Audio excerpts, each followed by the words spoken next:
So where there's a lack of integrity, there's going to also be a lack of justice, and that lack of justice is in itself injustice. And we can continue on back to the time of Yeshua, Jesus. And if there was ever a time where injustice was put on display, it was in his time.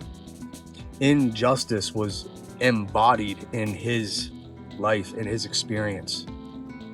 If there ever was an injustice, that was it. The irony is that the injustice comes from these systems that claim to be built upon justice. That's the irony. Because anytime a system like that begins to form and it takes on shape and structure and hierarchies begin to form within it, well, that creates an avenue for evil to rise up through it to the top. Yeah, look around. That's what you see. And so, yeah, this system, it's interesting because this system, truth, liberty, and justice for all. Yeah. Doesn't seem to be the case to me. Who say to me, stick to civil rights, I have another answer. Others can do what they want to do. That's their business. Other civil rights leaders, for various reasons, refuse or can't take a stand or have to go along with the administration. That's their business. But I must say tonight that I know that justice is indivisible. Injustice anywhere is a threat to justice everywhere.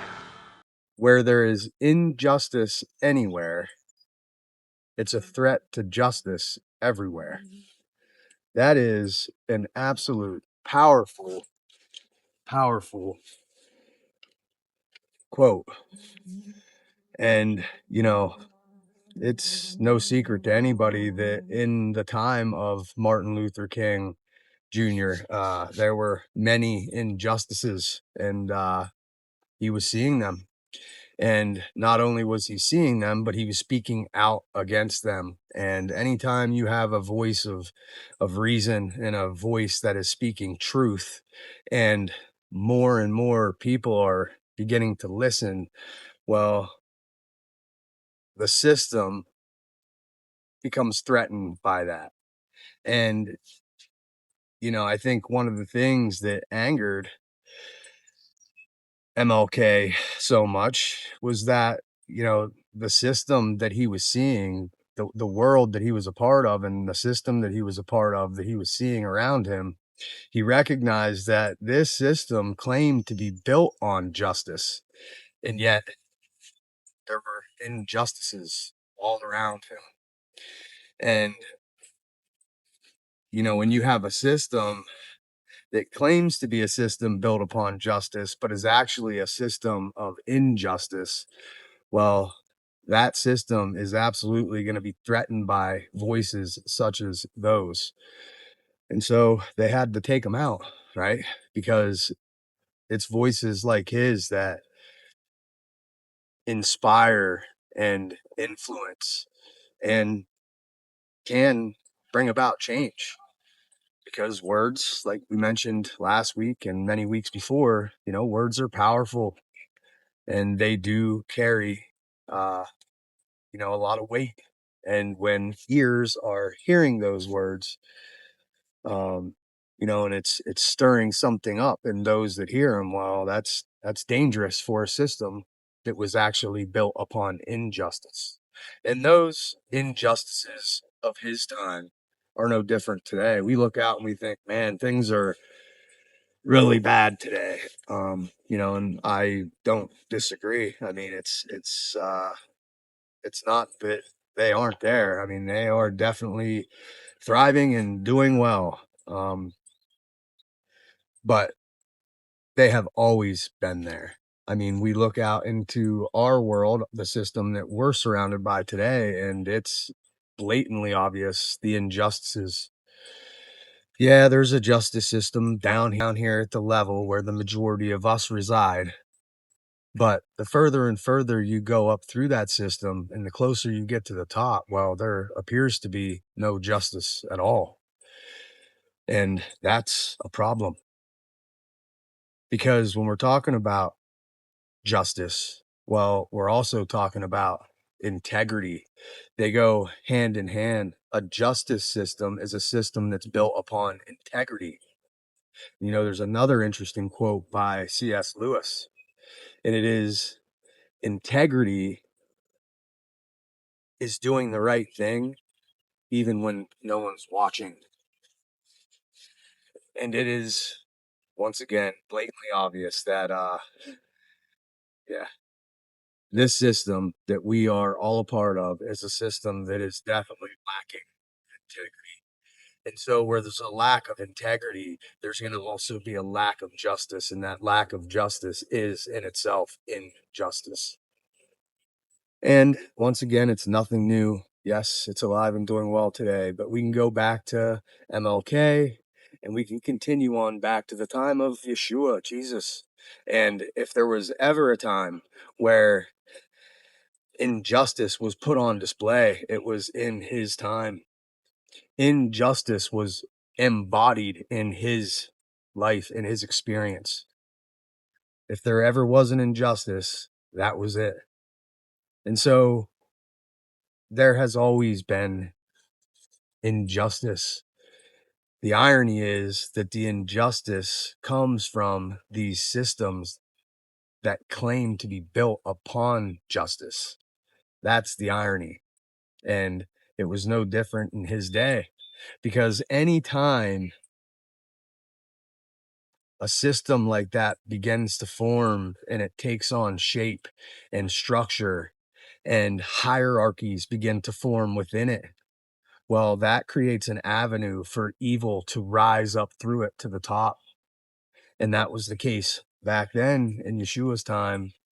That was the case during MLK's time. And that is the case still today. And it's interesting because as I read chapter 19, I was struggling a little bit, if I'm being honest, because the words I was reading in this chapter and, I mean, even in chapters prior, I was thinking to myself, this is just not what I see though when I look out into the world. Like these words, they're not holding weight when compared to what we see. And so what's going on? Are the words not true? Because see, if you take a position like me, well, those words are absolutely true. They are my compass. That is my true north. And so if I'm questioning something that I'm reading, it's not that the words aren't true. It's that my understanding is probably skewed and I'm probably missing something. And the more I thought on it, I realized what that was. And it was that I was trying to take these words and I was checking them against this reality when in fact there is more than just this reality. And so when you confine those words just to this reality, yeah, they don't seem to make a lot of sense. But when you consider the bigger picture and you consider that these words were inspired from a force that's outside of this physical reality, that's beyond the restrictions of time and the limitations of our mind, well, then it begins to come into view and become a little bit more clear. Because although it seems like all throughout time, this justice system that is operating from a place of injustice, well, it seems to just grow more and more in power. And the people at the top are corrupt and, in many cases, evil and vile, disgusting. The worst amongst humanity is oftentimes what you'll find at the top. And so, what's going on here? Because that seems to contradict the words that we read, right? Because nothing escapes judgment. There is nothing that's not of truth that reigns, and that, you know,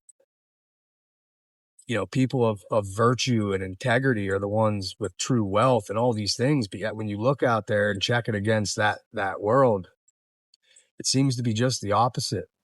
But then when you understand that there's more than just what we see here, that's when it starts to make sense. And you begin to understand that, yeah, these people and all the people all throughout time who have been perpetrating these type of injustices, yeah, they may be getting away with it in the here and in the now, but they will not escape it in the end. Justice will come and justice will be served in the end. And when we're talking about integrity, you know, to have integrity is to do the right thing when no one's watching. Well, see, that's the thing. There is always someone watching. And that someone in the end is the ultimate judge, and he will have the final say. And so we will all face that judgment someday. And these people at the top who have built their empires that are overflowing with wealth on corruption and greed and pride and all these negative attributes, well, they will answer for all that someday. There will be judgment served. And when we're talking about integrity, that's the other thing. This life, we get hung up in it and we get caught up in the rat race and trying to, claw our way to the top and to make as much money so we can have nice things and have, as secure and as nice of a life as possible, but oftentimes we sacrifice our character in pursuit of those things. And so to have true integrity is to understand that our riches aren't riches of this place anyway. All the things that these high men have, yeah, well, those things will all rust and rot and wither and die, and they don't go with them. And so let those pieces fall where they may. For us, for the followers of the way, for people who are trying to be people of humility and people of integrity, well, for us, we understand that our riches are being built somewhere else, and those riches are eternal. And so that's what we have to set our eyes on. That's the prize. And when we have integrity here and we do things of good character here, we are building our riches there. It's made absolutely clear in this book. And so we can rest assured that those who seem to be getting away from it now, with it now, yeah, they are. But there will come a time. And I, for one, cannot wait for that time, because at that time, this place, everything will be made right and new. And the true king will reign on the throne. And it's only to he that I bow my knee ever to. And so I await that day where we are ruled by truth and true justice. And all these sick people that make this reality a miserable thing and draw everything down to a low vibration with their ridiculousness, well, you can rest assured they will not be a part of that kingdom. They've already made that choice. The reason why we have justice and injustice is because where there is the human nature present, there is also always going to be injustice present, because these things that bring about the corruption of justice are things that are attached to the human nature. And so you can't have one without the other. And at least here in this place, there will be a place and a time to come where there will be no injustice, but that isn't here in this space. So that it's always going to exist. It's going to be something that we always have to contend with. Um, and like was mentioned in the previous video, the realm this one and the spiritual realms that we don't see. Well, those realities are built upon polarity, positive and negative, and that's why everything that we see is based on dualism. It's because there's this positive and negative force to everything, and everything falls within those parameters. And so to have justice in this place is to also have injustice. And so that's, how this dualistic system works. That's why everything we see is based on dualism. That's the whole thing behind the yin and the yang. It's recognizing that all of this reality is formulated around that polarity of positive and negative, and all these things fall within that. And because there is holiness and evil, well, likewise then there is justice and injustice.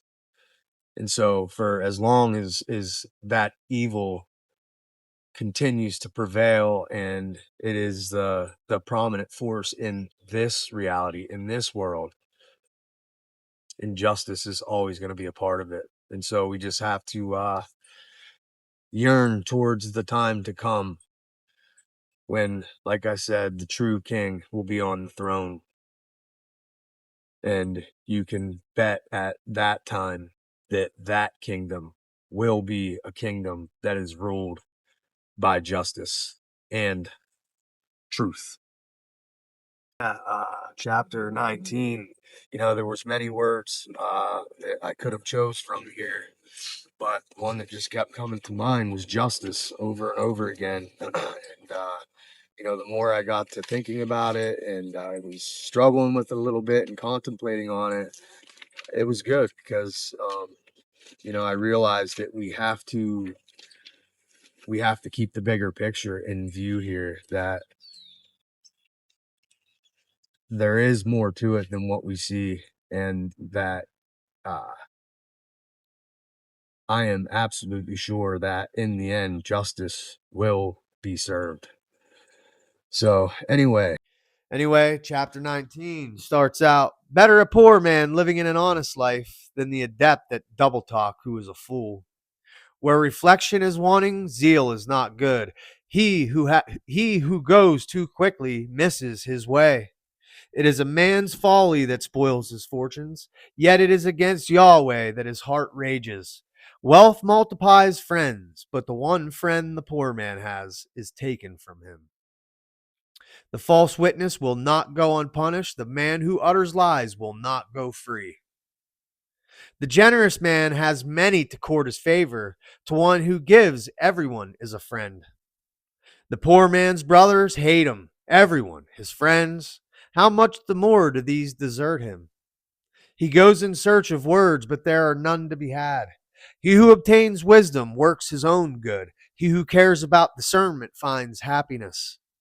The false witness shall not go unpunished. The man who utters lies will meet his end. It is not fitting for a fool to live in luxury, still less for a slave to govern princes. And this is what I mean. This is what I'm saying. How can you read this and look out there and think that this is how this is? So this can only be understood in light of understanding the bigger picture. Otherwise, what we see is just the opposite of this. It is not fitting for a fool to live in luxury. Oh, I see many fools living luxurious lives. Still less for a slave to govern princes. Still doesn't seem to hold up. So what's going on? Right? A man's shrewdness shows in equanimity. A man's shrewdness shows in equanimity. His self-respect in overlooking an offense. Like the roaring of a lion, the anger of a king, but like dew on the grass, his favor. A foolish son is the ruin of his father. A woman scolding is like a dripping gutter. From fathers come inheritance of house and wealth, from Yahweh a wife who is discreet. Idleness lulls a man to sleep. The feckless soul will go hungry. He who keeps the commandment is keeper of himself, but he who despises the word shall die. The man who is kind to the poor lends to Yahweh. He will repay him for what he has done. All the while there is hope. Chastise your son, but do not set out to destroy him altogether. A violent man lays himself open to a penalty. Spare him, and you aggravate your own misfortune. Listen to advice, accept correction, to be the wiser in the time to come. Plans multiply in the human heart, but the purpose of Yahweh stands firm. A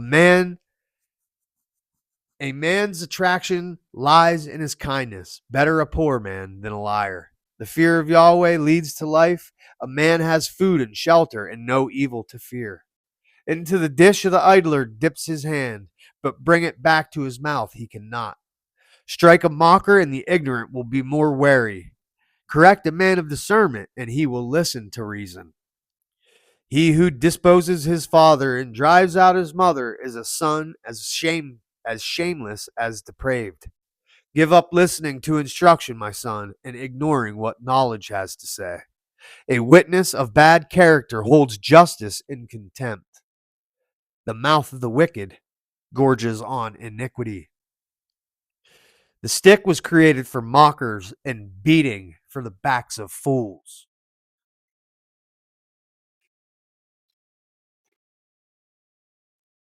And so when we're talking about justice, another word that goes hand in hand with it is discipline, correction, because it's it's in the very fabric of justice itself where you'll find correction and discipline. And it just so happens that today this so-called justice system, well, it has seemingly robbed parents of the ability to discipline their own children in many ways. You know, for many, they're scared to discipline their children because, you know, one wrong move and you could have CYS knocking at your door. That's that justice system. That very justice system has taken the ability of parents away to discipline and correct their children. And that creates a problem in society, if you haven't noticed. Because once that goes on for so long, well, then when those children become adults, the worst in their human nature is what you will see. And in many ways, I think that is what we see today. And we've been robbed of that ability to, you know, follow words. I mean, it's clear in that book, you know, how to handle disciplining your children. But yet this system, this so-called system of justice has, you know, taken that away. So, I mean, parents are in fear of losing their children if they correct them and, you know, they end up going to school and a teacher hears it or whatever. I mean, there's this fear that's created around it. And so there's a lack of discipline in the home. And then when that happens, that's what you see on a collective level in society. And so it's an integral part of justice is discipline and punishment and correction. And correction is something to be embraced. Correction allows us to grow as individuals. We should accept correction with open arms. And it's through discipline and punishment that children understand the difference between right and wrong and what is acceptable and what is not. And when you take the ability away to teach them that through that discipline, well then, yeah, look around. That's what you see.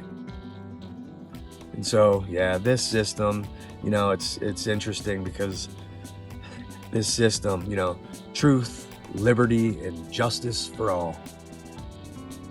Yeah. Doesn't seem to be the case to me. So anyway, that's all I got for this week. I am Brad Casper. This is Proving Proverbs. If you've enjoyed the video, please like it, comment on it. I'd love to hear from you. And if you haven't yet, please subscribe to the channel as we continue our journey through the book of Proverbs, chapter by chapter, verse by verse. Until next Sunday, 9 a.m. Eastern, we're out.